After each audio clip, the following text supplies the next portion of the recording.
Bonjour. La salive, c'est la manne du jour.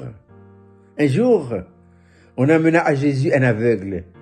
Et ce texte se trouve dans l'évangile de Marc, chapitre 8. On lui amena un aveugle. On le pria de poser les mains sur l'aveugle. Le Seigneur ne l'a pas fait. Pourquoi ne l'a-t-il pas fait? Nous n'avons pas d'ordre à donner à Dieu. L'âme, il est là pour servir, mais pas pour proposer et donner des idées. Le Seigneur a pris l'aveugle par la main et l'a fait sortir hors du village. Souvenez-nous de la leçon. Il a fait sortir hors du village. Et une fois hors du village, il a pris sa propre salive et l'a posée sur les yeux de l'aveugle. Et on connaît l'histoire. L'aveugle a vu. Ses yeux sont ouverts. Mais tout ça, ce sont des images par lesquelles nous tirons une leçon spirituelle. C'est que sur le plan spirituel, on est né aveugle.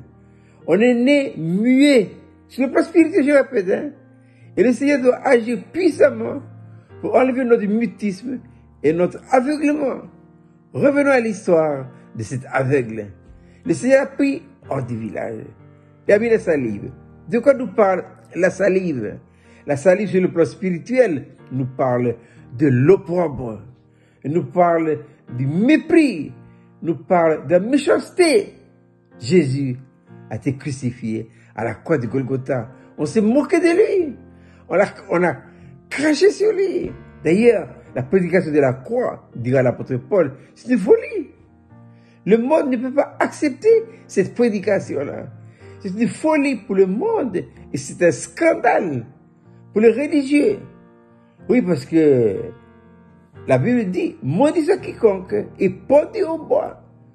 Message, c'est le message de la folie que des fois l'apôtre Paul, dans les rues de Jérusalem et partout, se sont insultés avec ces beaux messages de la croix. Voilà. La croix nous parle de l'opprobre de Christ. Mais derrière cette opprobre, il y a la dynamite de Dieu. Paul dira que si la prédication de la croix est une folie pour le monde et un scandale pour les religieux, pour nous qui avons accepté cette prédication, c'est la dynamite. La prédication de la croix nous booste. Et qu'est-ce que la croix? La croix, c'est un principe de vie qui consiste à donner à Dieu tous les droits absolus et la possibilité de vivre sa vie en nous. Laissez Dieu devenir sa vie en nous. Et à partir du moment où cette vie devient notre vie, que tous nos concepts changent obligatoirement. Qu'est-il dit de Moïse? Moïse avait été promu par Pharaon pour être chef de l'armée. Mais qu'est-ce que Dieu a fait à Moïse? Dieu a pris Moïse par la main, il a fait sortir hors de l'Égypte, il l'a amené au désert. C'est pourquoi faire? Pour que Moïse puisse toucher d'une manière spirituelle, rentrer dans l'expérience de la salive. Voilà.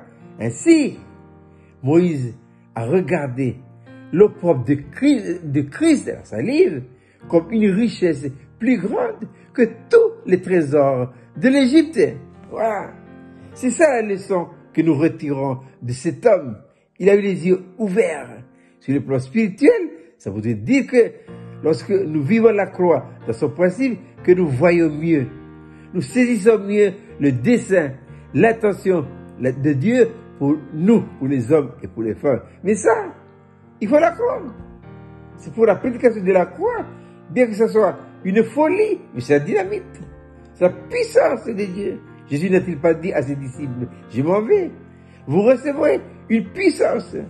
C'est pourquoi la croix travaille de pair avec le Saint-Esprit. Une puissance, dit Jésus, survenant en vous, et vous serez mes témoins. Pour être témoin, il faut permettre à la puissance du Saint-Esprit et de la croix salive de travailler ensemble. La croix ouvre les voies royales à la vie royale et permet au Saint-Esprit de faire couler la vie de Dieu en vous et en moi. N'oublions pas la manne du jour, la salive. Si notre entourage se moque de nous ou nous insulte, acceptez.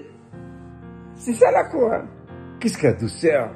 La douceur, c'est absence de justification et de défense personnelle. Je ne me défends pas, je ne me justifie pas, j'accepte. C'est ça la salive. Je répète que la salive nous parle de l'opprobre de Christ. Il ne me reste plus qu'à vous souhaiter de passer une agréable journée.